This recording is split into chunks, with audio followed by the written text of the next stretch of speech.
बिस्मिल्लाहिर्रहमानिर्रहीम। अज़ीज़ों, वो पहला पार्ट था जिसमें मैंने ये कहा कि मेरा आज का जो टॉपिक है वो ब्रेन है, मगर इतनी तमहीद बांधने के बाद से अब इस पार्ट 2 के इस वीडियो के अंदर अब मैं वजाहत करूँगा आयत की। आपको देखिए, कुरान मजीद की तलावत अगर आप करें तो आपको 3 ऐसी चीज़ें हैं जिसका तज़किरा मिलेगा। कान हैं, सुनते नहीं हैं; आँखें हैं, देखती नहीं हैं; क़ल्ब हैं, हार्ट है, गौर नहीं करते, फिक्र नहीं करते, सोचते नहीं हैं। सूरह हज 22वां सूरा।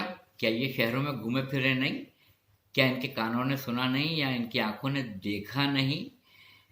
अब कुरान कहता है भाई, बात असल में यह है कि आंखें अंधी नहीं होती हैं, बल्कि वो क़ल्ब जो सीनों के अंदर हैं, यानी वो हार्ट जो चेस्ट के अंदर हैं, वो क़ल्ब वो अंधे होते हैं। अच्छा, क़ल्ब भी अंधे होते हैं? सोचने की समझने की सलाहियत सब क़ल्ब के अंदर है। ब्रेन, पूरे कुरान मजीद में टॉपिक मैंने ब्रेन रखा है, इसीलिए पूरे कुरान मजीद को आप नेट पे जाएं, सर्च करें, कोई भी आयत ढूंढें ब्रेन से मुताल्लिक़, कि ब्रेन के लिए भी अरबी में जो लफ्ज़ मौजूद है वो मौजूद है, उसको डाल के आप चेक करें कि ब्रेन के ऊपर भी कोई गुफ्तगू आई है।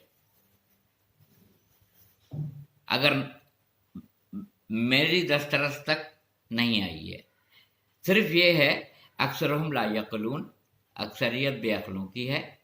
और क्या ये, और जगह जगह यही है कि हमने कुरान मजीद को क़ल्ब मोहम्मद सल्लल्लाहु अलैहि वसल्लम पे उतारा है, क़ल्ब पे उतारा है, क़ल्ब पे। दुनिया के तमाम न्यूरोलॉजिस्ट, दुनिया के जितने भी एक्सीलेंट, बेहतरीन, सुपर पढ़े लिखे क्वालिफाइड न्यूरोलॉजिस्ट हैं, वो कहते हैं कि ब्रेन पूरी बॉडी को चलाता है। ब्रेन, हंसने की सलाहियत ब्रेन से, रोने की सलाहियत ब्रेन से, चखने की सलाहियत ब्रेन से, इंस्ट्रक्शन देने की सलाहियत ब्रेन से, जो भी हावजा ब्रेन से, सारी अक्ल शऊर ब्रेन से, जो कुछ भी है जो इंसान, ये मैं ये कहूँ कि ये एक मोबाइल में उठा लूँ तो ये ब्रेन ने इंस्ट्रक्शंस दी हैं, ब्रेन ने।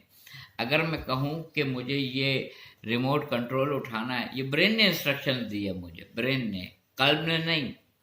अच्छा, जितनी चीज़ें हैं, कहते हैं ना मेरा हाफ़ज़ा कमज़ोर होता चला जा रहा है। पहले मुझे ज़बानी पूरी पूरी चीज़ें याद हो जाती थी और मैं ज़बानी सुना देता था, हाफ़ज़ा मेरा बहुत तेज़ था।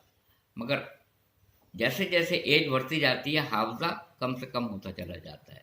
तफ़क्कुरात, फ़िक्र, परेशानियाँ, सोच इतनी हो जाती हैं इंसान के जहन के अंदर कि जो बच्चा कुरान मजीद बचपने में हिफ्ज़ कर लेता है, वो जवानी में आने के बाद नहीं कर सकता है, वो बड़ी उम्र में आने के बाद नहीं कर सकता है, क्योंकि आपके ब्रेन, इसीलिए बच्चे की पैदाइश के बाद एक कान में अज़ान और अक़ामत कही जाती है। ये मैं अपनी क्लिप में आपको बता चुका हूँ। जो बचपने में आप नज़म याद करेंगे, जो सबक याद करेंगे, जो लैंग्वेज आपको मिलेगी वालिदैन की तरफ से, वो आपको आ जाती है। इसलिए कि बचपने के अंदर दिमाग बिल्कुल खाली होता है, जो जो चीज़ आप उसमें भरते चले जाएंगे वो याददाश्त के उसके अंदर सेव होती चली जाएगी, वो वाली बात। तो इतनी अहम चीज़ को परवरदिगार आलम ने साइड पे रखा, यानी ब्रेन की अरबी, उसको आप गूगल के ऊपर जाकर उसको सर्च करें या यूट्यूब पे चेक करें कि कहीं ब्रेन के ऊपर कोई आयत मौजूद है कुरान मजीद में। अगर हो तो बराए मेहरबानी शेयर कीजिएगा, मुझे भी बताइएगा, ताकि मैं पढ़ पढ़ के अपने इल्म में इजाफ़ा कर सकूं। जहाँ तक मेरी नॉलेज है और मैंने कुरान मजीद में तर्जुमे के साथ सूरह पढ़े हैं, मुझे बस 3 चीज़ों का तज़किरा मिला है। कान हैं, सुनते नहीं हैं; आँखें हैं, देखती नहीं हैं; क़ल्ब हैं, हार्ट हैं, सोचते नहीं हैं, गौर नहीं करते हैं, फ़िक्र नहीं करते हैं। या अल्लाह, मैं दस बस्ता पूछ रहा हूँ, या अल्लाह, ब्रेन सोचता है या हार्ट सोचता है?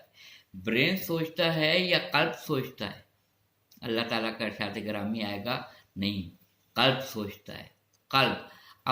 अब यहाँ पे 2 राय हैं, स्कॉलर्स की भी हैं और ख़तीबों की भी हैं और यहाँ तफसीर करने वालों की भी है कि